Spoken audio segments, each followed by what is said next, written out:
Attention BART riders. Hey, San Francisco, I'm Ben Kaplan, and this is the podcast where we define who we are and who we want to be. We are diverse. We are innovative. We are inclusive. We are change makers. Problem solvers. Activists. Leaders. Citizens. We are open-minded. Optimistic. There's hope for a better tomorrow. And you gotta give them hope. This is the podcast that's more than a podcast. San Francisco, they are the world champions. We are San Francisco. Hey, San Francisco. Today is the first in our series that we're calling Meet the 2024 Candidates. I'm joined by Daniel Lurie, candidate for San Francisco mayor. Daniel is best known as the founder of Tipping Point, one of the largest nonprofits on the West Coast. Also, he's part of the Levi Strauss family, which of course is the family behind the well-known iconic San Francisco brand Levi's.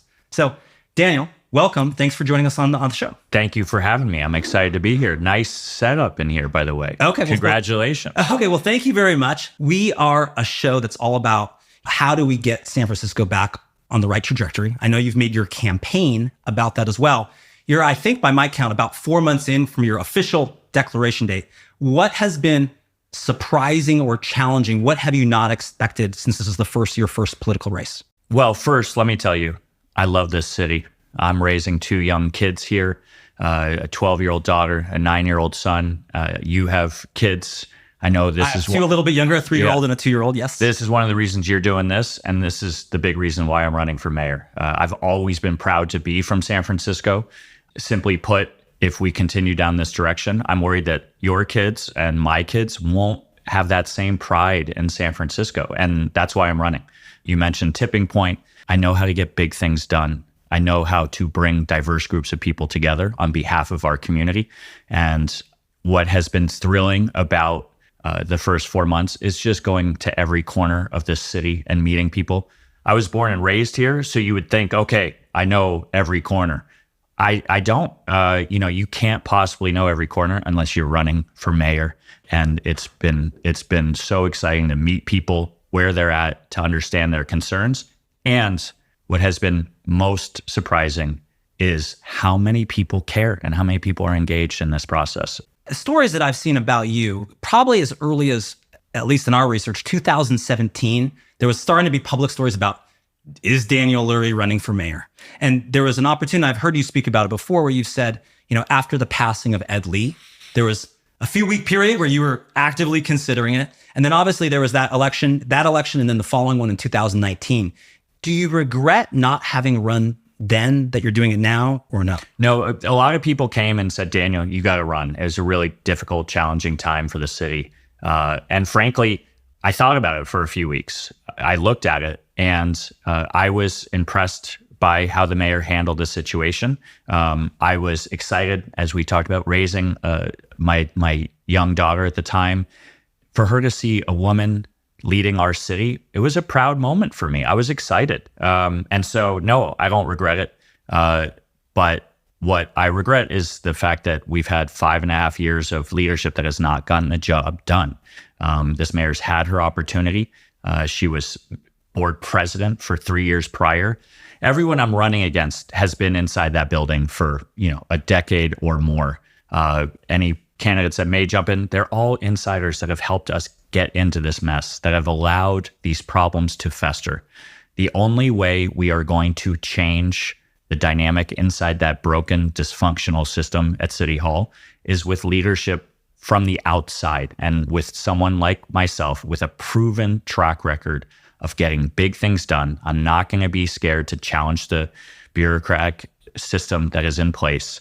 And frankly, it's the only way it will get done is with somebody with proven leadership outside that is not beholden to those interests at City Hall. And what is your relationship, let's say prior to the campaign, with Supervisor Bree? Did you have a working relationship? Absolutely. Where did you know her? What was the nature of it? Has that changed more recently? Yeah, of course it's changed a little bit, but no, great respect for the mayor. I've worked with her. I worked on issues of homelessness and getting housing built in the city. I had monthly meetings with her department head. I've worked with every mayor since Gavin Newsom.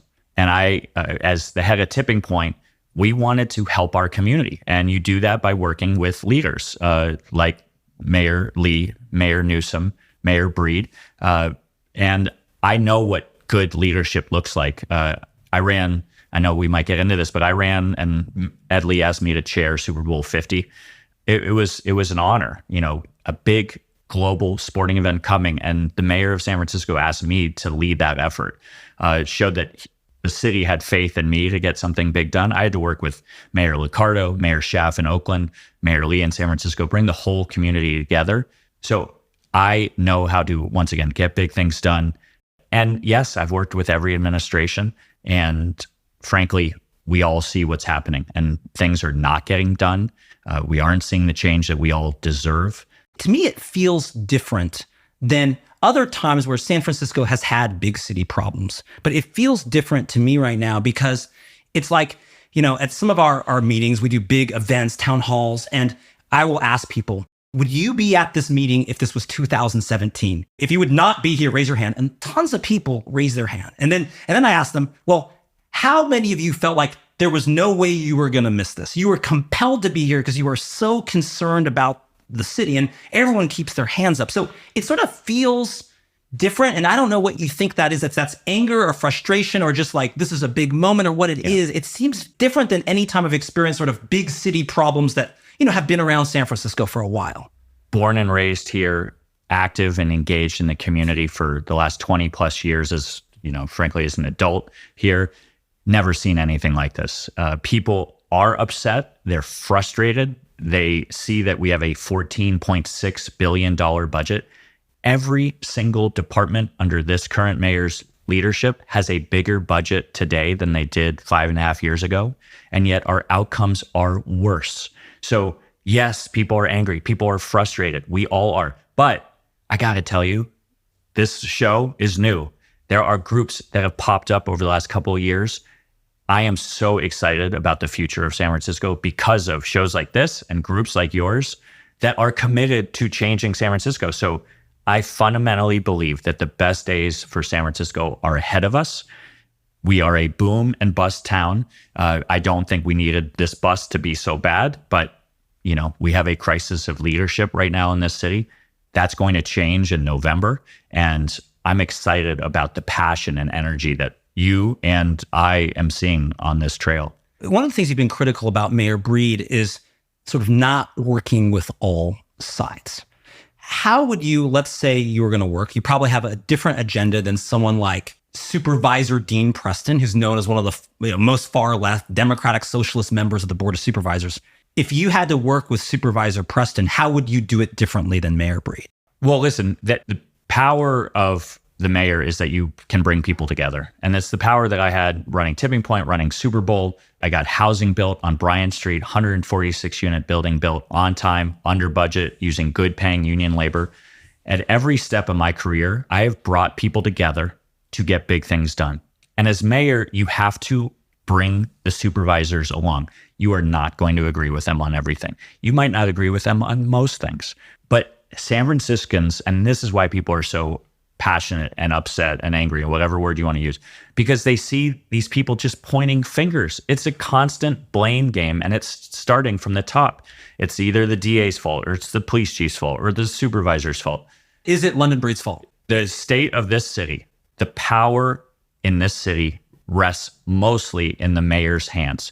This mayor has appointed 2 district attorneys, 4 supervisors, 3 school board members, the city attorney, the head of the PUC, has the power to appoint 4 out of 7 commissioners on most of the commissions, the majority of commissioners. Has the Board of Supervisors chipped away at the mayor's power over the last 20 years? Yes. Are there way too many commissions? Yes. Do we need charter reform, commission reform? Absolutely. I would like to see the mayor and the supervisors have more power so that they can't continue to blame everyone else. They all do it. The mayor blames everybody else. The supervisors blame everybody else. When I am mayor and something goes wrong in this city, it's going to be my fault. I am not going to play the blame game. When I talk to different sort of members who would say kind of the moderate faction, let's say, of San Francisco, and those who support the mayor, sometimes what they'll say is, oh, Mayor Breed with like a different board of supervisors and we can change that in 2024 in November, that would be fine. That would work. Or maybe say that would be good. What is your response to those who say we essentially need to keep sort of the status quo of the administration and just change to get a little bit more support? I frankly think it shouldn't matter for the big things to get done. There's going to be a lot of change in November. I welcome change. I think the city's constantly changing. But once again, I'm going to just go back to, I'm not going to make excuses. I'm going to sit down with supervisors that I disagree with one day, and the next day, I'm going to find common ground to get things done for San Franciscans. What happens with this administration and this current board is that they hold grudges. They don't work together. And there's standing orders like this staff doesn't talk to that staff. We don't do that. And how can a city operate? I mean, it's kind of like if your liver didn't talk to your heart and didn't talk to like how would you be able to function? That's a great analogy. And that's why, people want me to just cast blame. We all see it. We've seen it. We have proof. We have almost 6 years of this administration. And by the way, this mayor was the head of the supervisors for 3 years before that. So it's not like that somehow everyone I'm running against has had a hand in creating this dysfunctional system, in building up and putting more commissions in place. For the broken promises, for the distrust in the system, they've all created it. All of these insiders have created this mess. I'm on the distribution list since having the show of like kind of the talking points from various campaigns that get sent to me. One counterpoint that gets distributed that will be based on what you said is that, yes, you're running as an outsider, meaning you haven't been elected before, you haven't ran before. But by nature of your presence in the city, your family, you were kind of the ultimate insider, right? You were like, part of the, I don't think you would refute this, like the socioeconomic elite of San Francisco. You're part of that. So some people will say, oh, he's not really an outsider. He's just a novice politician. How do you respond to that? I'll take the outsider status all day long. And I know this city incredibly well. I know City Hall well, and I have a wealth of experience getting things done, whether it was Tipping Point, whether it was getting housing built, whether it was bringing Super Bowl here. What's really critical is that I hold people to account. I hold nonprofits to account. At Tipping Point, if a group was not performing, we tried to get them on the right track. And if they still weren't performing, we cut their funding. We moved on from them and we redirected resources to those groups that do get the job done. Something that City Hall does not do. They don't audit a lot of these nonprofits. They don't hold them to account on metrics and performance-based metrics. It's crazy to me. It's crazy to all of us. And we hear a lot, and a lot of the talking points are, it's all about the nonprofit industrial complex, right? It's all about all the problems of the nonprofit. How about at the department head level? We need to hold our department heads accountable. We need to hold our supervisors and our mayor accountable.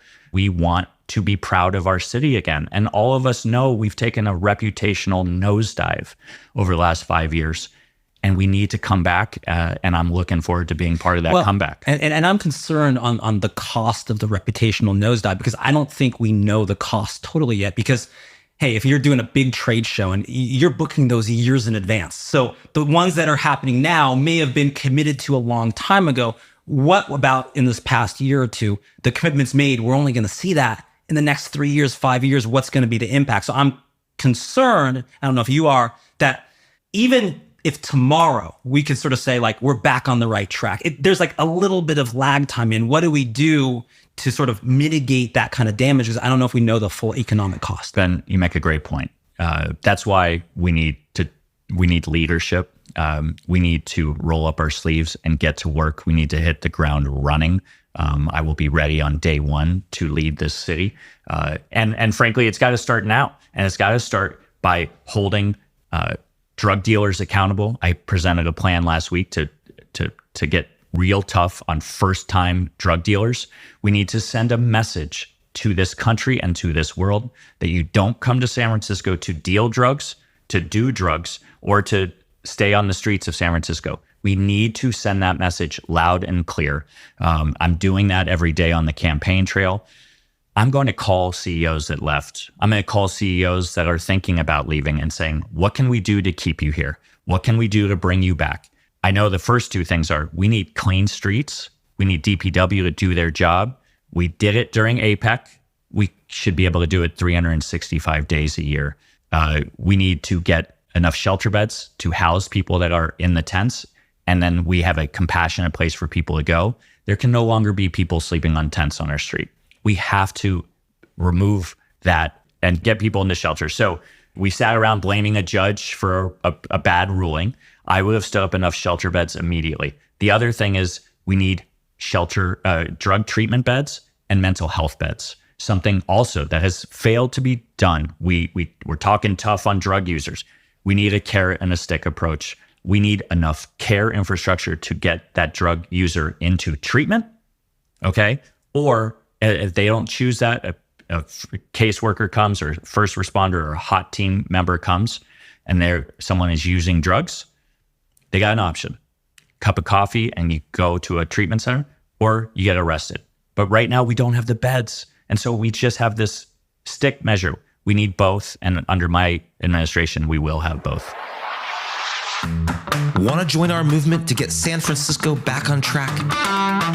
Attend a We Town Hall event or stop by our popular We Happy Hour meetups.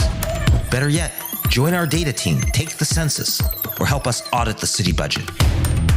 To join the movement, text us at 415-301-6700. That's 415-301-6700. Or learn more at wesanfrancisco.org. You mentioned APEC, and I have a question for you because you've been a prolific fundraiser of dollars that has been put back into the community. And one of the things that puzzled me about sort of raising money for APEC, over $20 million was raised, was, okay, lots of people came together, lots of companies, corporations. We have, I think, last count I saw, 38 of the Fortune 500 located in the Bay Area. They have a stake in it. And $20 million was raised. And what was it spent on? It was spent on, I think, $8 million for a party for President Biden. It was spent on, I think, over $1 million to have Gwen Stefani of No Doubt fame perform. And I'm a Gwen Stefani fan. But when I see that, like, hey, Supervisor Dorsey had a sort of a charter amendment that was hijacked a little bit that originally said we need $30 million in police recruiting funds, and we can't get that through. Mm-hmm. And we raised $20 million. A lot of it went to a party and essentially a PR op for San Francisco. You're a great fundraiser. Why can't we just raise money, from private sources, public-private partnership to get in front of this police situation, staffing situation, recruit more from the beginning? Why can't we do that? Well, frankly, we need a mayor that doesn't just prioritize public safety during an election year. This mayor announced that she was defunding the police, and that has repercussions. We cut training academy classes for a couple of years, and now we're playing catch up. Police officers, the best recruiters of new police officers are current police officers, and all 11 members of the Board of Supervisors and this mayor said that they wanted to defund the police.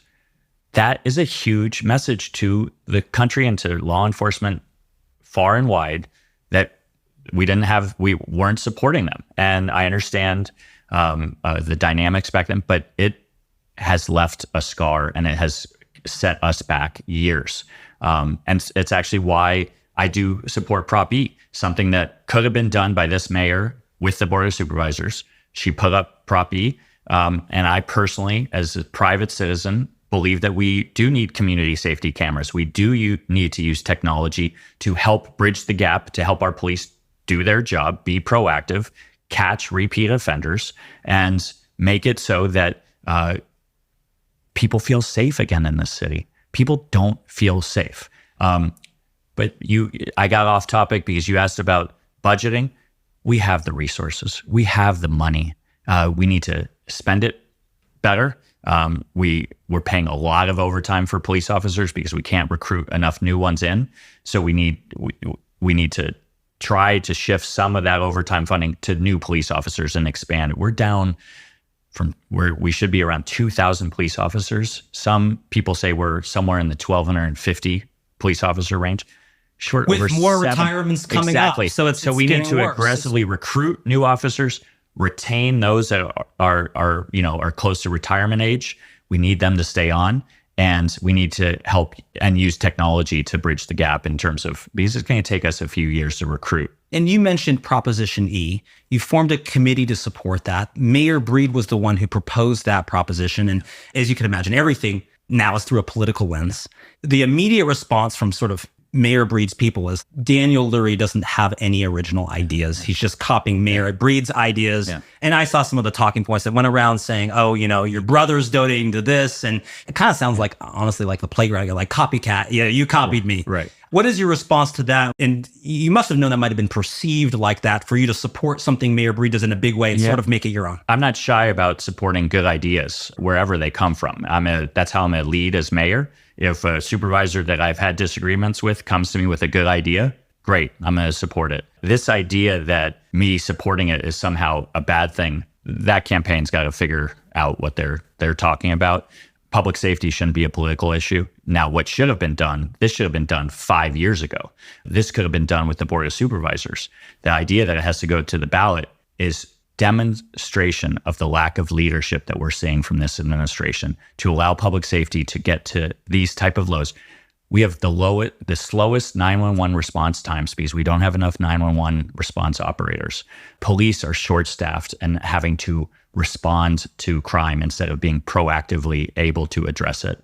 And Prop E is a small step, but it's the right step. And I'm happy to support anything that will help San Franciscans feel safer. One of the issues right now is that somehow it feels like we've just lost our confidence in the city government for sure, but also just like the response of the city. When you talk to the number of people, and at one of our town halls, we'll ask, how many people here have not reported a property crime that happened to them? And, the whole room raises their hand, or a lot of the room. And then they'll say, well, why didn't you? Well, I didn't think it would do anything. I didn't think it would matter. So how do we start thinking about sort of rebuilding confidence from people who still love the city? Because honestly, if you didn't love it, you probably left, right? Absolutely. But if you're here, you love it. That's great. It's sort of concentrated people who want to take action. Yes. But there's all this talk of doom loops and, this downward spiral. Why couldn't we have a boom loop, but we've got to somehow stop it and reverse it and do that? Like, what would it take to get confidence back? We're the biotech head, the clean tech head, the AI innovation hub of the world.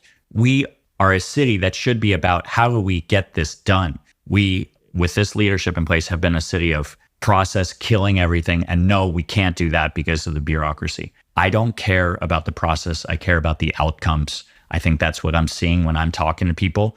Why can't we just do it? Let's go for it. And we see it in the private sector. We see it all day long. We need to bring that same enthusiasm, that same energy, that same can-do attitude and optimism.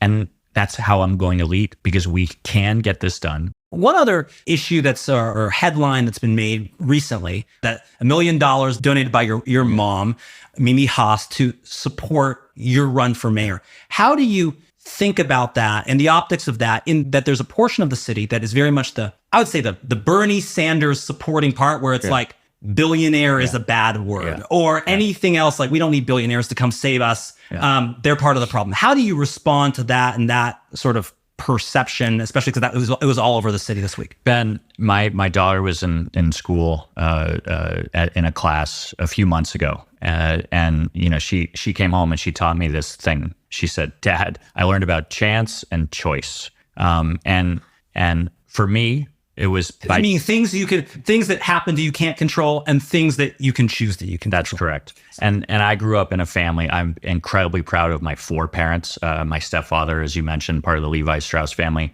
he's no longer with us.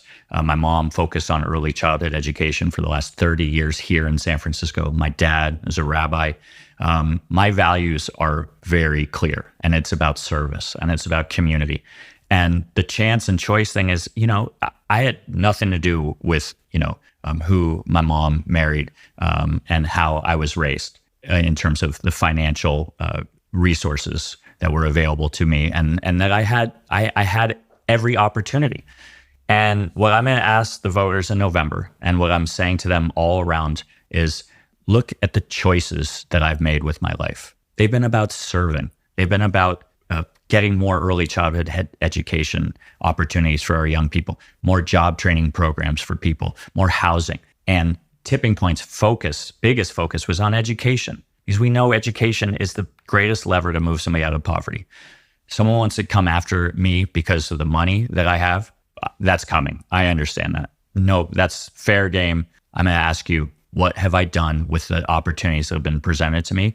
And I feel firmly rooted in the choices that I've made with my life. When you say San Francisco, to kind of use your framework, it's like we have sort of a chance or a choice decision now for what we're going to do. Meaning we can kind of leave things up to chance. Things work on cycles. Yep. Cities have downtimes, they have uptimes. Maybe cyclically things could go back.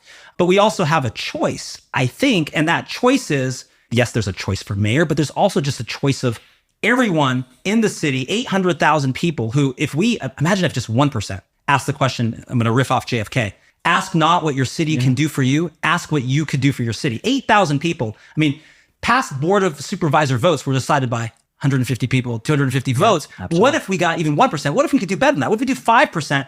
Can we make that choice now as a city that we're not going to leave this up to chance? Absolutely. And I think what we're seeing in some of our neighborhoods are thriving. You go to North Beach, it's hopping, right?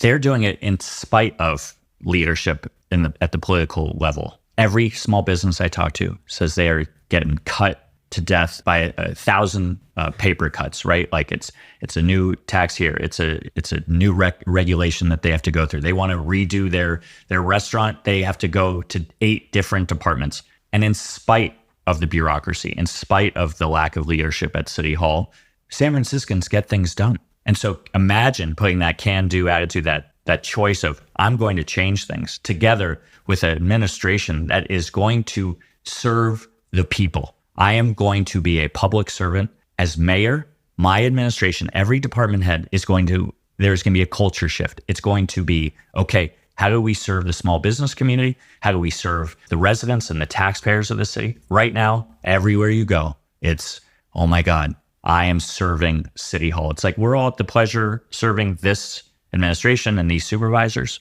When I'm mayor, it's going to be about serving the people of San Francisco. Let's say we lived in an alternate universe where you're mayor right now. If you were mayor right now, you'd be coming up to a big union negotiation over the summer, right? A lot of city workers who are part of unions. And it's already, all signs point to being contentious in the sense that I think there were some memos released from unions saying, workers be prepared that a strike is very likely this summer. So if it was Mayor Lurie right now, and you were going into that, how would you navigate those waters in the context of budget deficit? There's going to be unions who believe in their workers and are going to do everything they can to serve right by their worker. Yeah. You've got a limited budget. You've got lots of factions, entrenched power. What would you do to tackle it this summer? Talking to the labor leaders and the business leaders of this community daily, and having open lines of communication. Making sure that we are sitting down, making sure labor, and I think they do understand the $1.4 billion deficit that we are facing in 2027.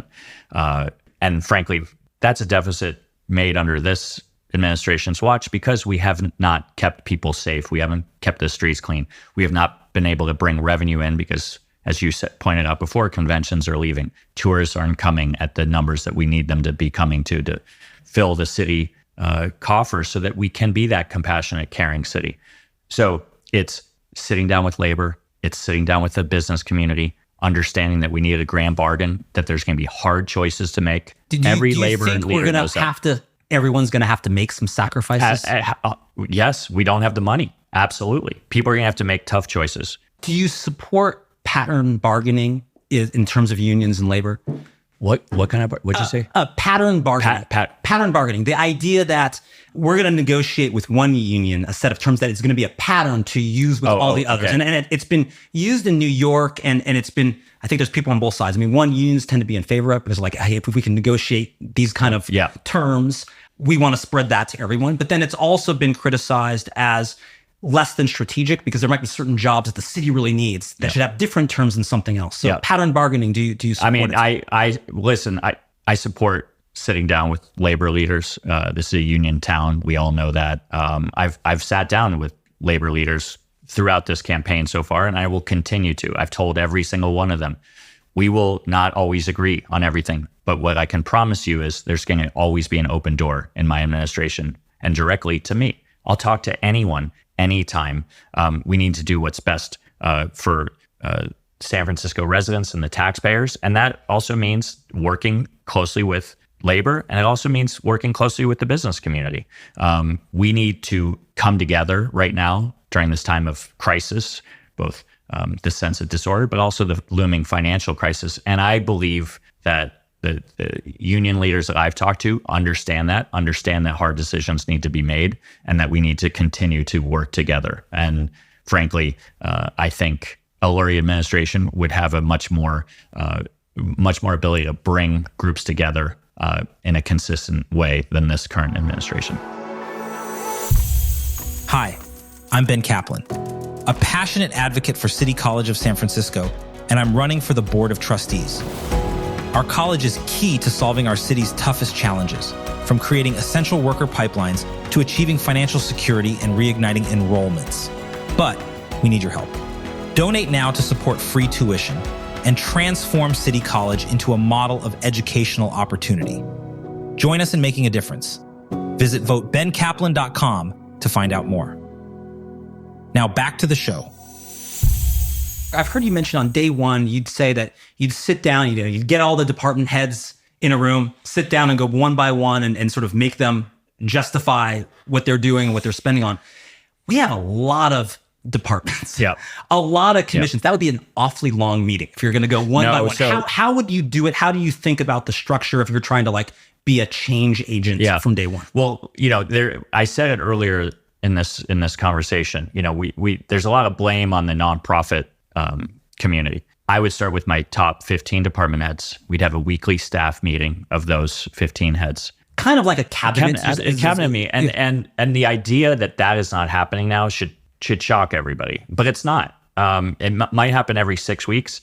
Apparently the mayor does sit down with her department heads one-on-one most weeks, but they're not talking to each other. These departments, these major departments, $1 billion, in the case of the Department of Public Health, a $3.2 billion department. They're running their own fiefdoms. They're running, and they're not coordinating with other departments that could make things more efficient, more effective for the citizens of this city.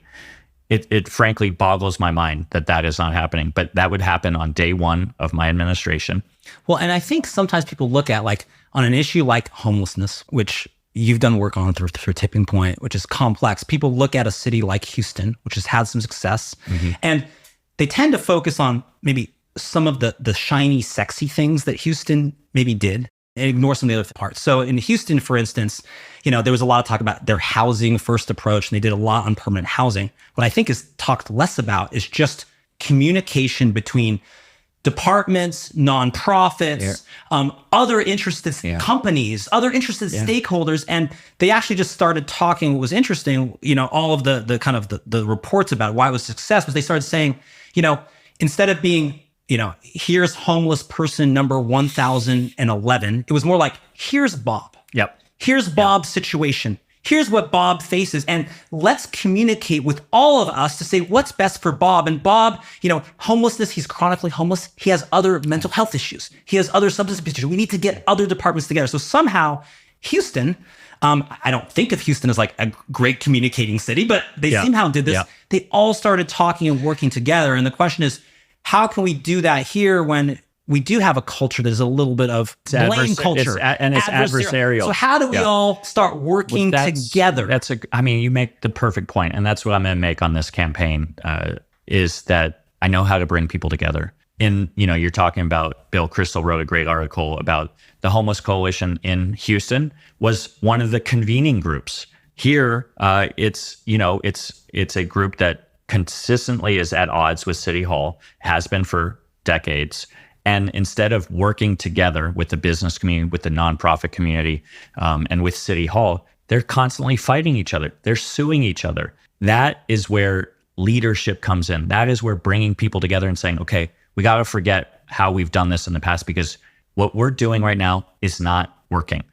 We have, I actually went last night and spent 4 hours counting, doing the point in time count, every 2-year count of the homeless. Sure, which is actually a manual count of going through the streets. They do it. Last one was 2022. It happened to be last night in San Francisco. I was out till 12:30 a.m. We went from 8 to 12:30 last night. It was the first time I've done it. It was really, really informative, educational. I had a great small group. There was 4 of us doing it in the Mission. And you're right. It's like we talk about people as numbers, like 7,000 people unhoused. It's a complicated issue. And there's enough blame to go around, but what we've been doing isn't working. We need drastic changes. We need to build enough shelter capacity to get everybody off the streets, because I saw people in tents last night. We got a huge storm coming right now. I feel for those people that are in the streets. We need to do better by our unhoused neighbors. We need to, but we also need to do better by, the family, the mom walking her 2 kids to school that can't go buy tents where there is a lot of drug use. And it doesn't have to be, I don't think, a zero-sum game right. where family wins, homeless community loses, homeless community wins, family loses. There's a way to get us. And we've lost sight of that, and that is why you need a new era of leadership. I've also heard one interesting approach you've proposed, which is, I think you referred to it as the czar system, where you've said, and I think 2 I've heard you say is we ought to have a downtown czar. I think I've heard you say we ought to have a small business czar. Yeah. What is a czar, and how is that different than special assistant position or something like that? I would love to, to have a structure in place like a deputy mayor structure. Apparently that was made illegal. Art Agnes was the last one to have deputy mayors. I think this is part of what we need in terms of charter reform and commission reform. You just mean like a go-to person that's right. on an issue who's like, this is where the buck would stop with you if you were mayor, but they would be the sort of the point person on that. But we talked about, a small business, a bakery wants to get open. They have to go through 8 different department heads, 8 different departments to get, approvals to open their business. 8. So someone would sit upon those department heads and make sure that any small business that is applying to open or to, do a remodel, that it's streamlined, that it's made more effective, that it's made more efficient. And that person holds those departments accountable. Ultimately, the buck stops with me, but we need to streamline things. We need to streamline things around public health and public safety, and definitely around our small business community. And so it's just how you structure it. You have a lot of employees inside the mayor's office. I will have a structure in place. It will be one that holds people to account. Department heads will know that I am paying attention and that I am watching, and that I have my go-to person, as you said. Is San Francisco city government corrupt? There's a lot of corruption in City Hall. I've heard supervisors say it. The mayor has said it. In fact, it's bad. And going back to holding people accountable, there's not many people that have lost their jobs due to just firing. There's been people that have been walked away in handcuffs during this last 5.5 years. And that seems to be the only way you lose your job.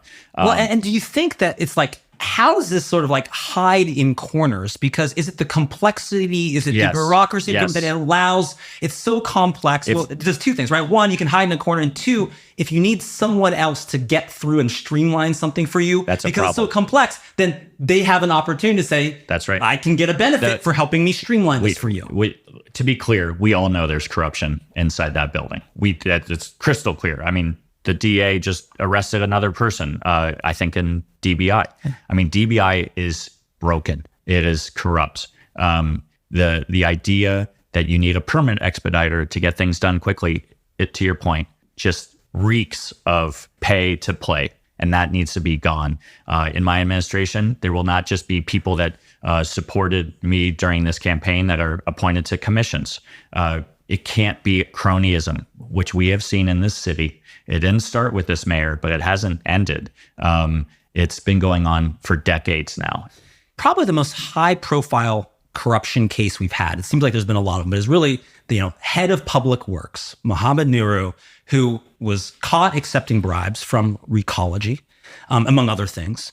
And then also Recology was involved in, basically overbilling San Francisco residents, tens of millions of dollars in that. Yet we still have a monopoly given to Recology on sanitation in San Francisco. Would you change that? Would you tackle that? What is your view of Recology?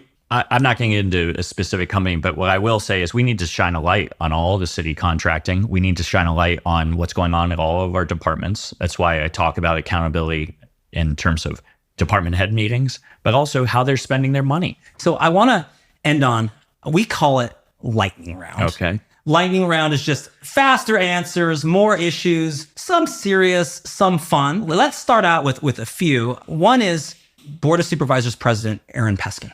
Yeah. Longest serving elected official. Yeah.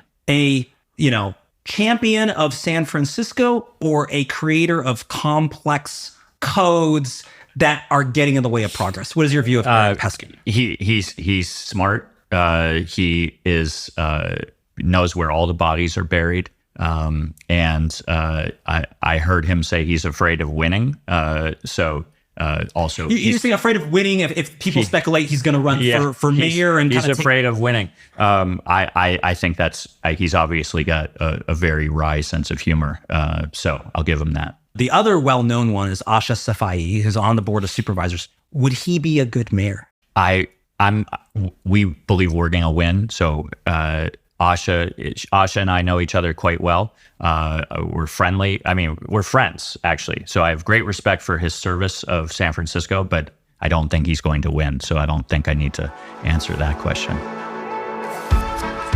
Do you have a special skill that you'd love to contribute back to the city we all love?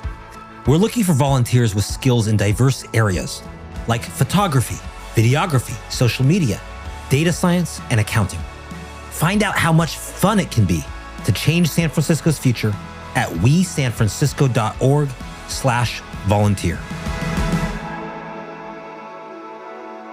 Hobbies, something totally different line of questioning. What do you do aside from being a dad and spending time with your kids or your wife to unwind from the campaign? What is your go-to?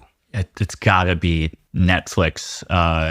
It started off a little bit with The West Wing a few months ago. I was watching those episodes. Taking notes for the campaign. You're like, I gotta be like President Bartlett. The idealistic thing, which is so cute and clever now. But then it's also it's getting behind our Warriors and watching our Sports Giants. Fan. Okay. I'm a nut. The Niners, watching the games with my son is a way. So listen, sports. I work out every day. I got to work out every day. You can do that while campaigning. You can still keep up your workout. I wake up I work out every morning, get up, 6 a.m. or earlier and make sure I get a workout in. I've done that kind of my whole life. Helps me. One thing I will tell you that I started 112 days ago, meditating.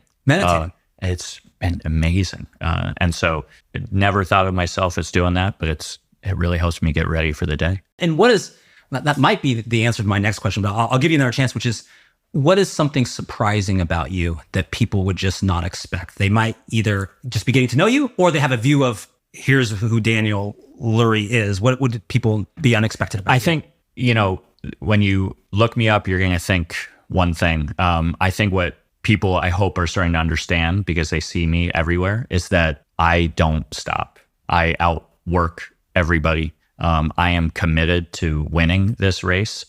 We're going to win this race. We're going to have the resources to win this race. And I'm going to go out and earn everybody's vote. And so what people might not know about me, but they will by the time they vote, is that I'm tireless. And when you're working that hard, you've got to eat. You've got to have a meal occasionally, to break it up a little bit. You've got $20 somewhere in the city. Do you have a go-to under $20, a go-to meal that you would recommend? It's always a burrito for me. I mean, you got to go. I grew up on Gordo's burritos. Okay. And then La Taqueria is pretty hard to beat. And I got a couple off-menu things you could order there with kind of the El Dorado style there, yes? Yes, and then Taqueria Cancun I went to last night at 10:45. We took a quick break to feed ourselves during the point-in-time count last night, and it was delicious. So a burrito, San Francisco burrito, you can never go wrong. What is a favorite hidden gem in the city? If part of being mayor is being a cheerleader for San Francisco, and you got the next APEC coming and you got to recommend, I don't know, another mayor of another city, where to go, what's a hidden gem you recommend? My daughter and my brother and I went over around Christmas time. There was a huge swell coming in, and we went to watch surfers out at Dead Man's. It's a surf spot out at Land's End. I'm taking people there all day, every day. It was stunningly beautiful. You're looking at this huge wave coming in, and you're looking back at the Golden Gate Bridge. You're in, one of our great parks. That's where I'm going. What is a mistake you've made, either in this campaign and before, and what did you learn from it? I've made plenty of mistakes, and I'll make plenty more. And you always accept responsibility, and you own it, and you say, I messed up, and you apologize, and you don't make that same mistake again. I did it at a tipping point, and I think we're humans, we make mistakes, and I think it's the people that acknowledge them, take responsibility and accountability for it, and then you move on and you learn from them. And that is something that I take great pride in, not making the mistakes, but learning from them and moving on. Well, and I think we could probably make mistakes, even if we're going to make them as a city, that are like, let's test things, let's try things, let's do pilot, but let's make mistakes when the stakes are low, so that we can find better solutions. And I don't know if you agree with this or not, but I feel that sometimes we are very quick to sort of label, does something work or does it not, as opposed to being like, let's optimize the solution. I know you used to work for Bill Bradley. Very Bill Bradley, right? Let's have a pilot program. Let's optimize the solution. Let's take what sort of works or sort of doesn't work and make it better. Do you agree or disagree? Agreed. All day. I mean, listen, look at where we live. Like, let's, famous politician one, let's fail forward fast. You like not to fail, but if we're going to do it, let's once again learn from it and get better. But we're the innovation capital of the world. Incredible human capital, right? Incredible human capital. We have the best in the world in terms of people. We do have skills. The best in the world. We have the best universities. We have the best parks. We have the best infrastructure. We have the most gorgeous city in the world. We were once the envy of everybody. And when I'm mayor, we will come back and we will be the envy of the world again. San Francisco, all the raw ingredients that make San Francisco great, it has not changed. It's exactly the same. We just have this layer on top that sort of obscures our vision of that sometimes. And if we just remove that layer, great things can happen. And maybe 2024, I think it is the year to do it. Ben, the bones are strong. This house that we have built as San Franciscans, the bones are there. We need some renovation. We need some changes. And we're coming back. Daniel Lurie, candidate for mayor. To use your metaphor, you're making the case that we need a new general contractor maybe on that building. It's certainly going to be an interesting year, an important one, and really excited to see what happens next. Thanks for joining us. Thank you for having me.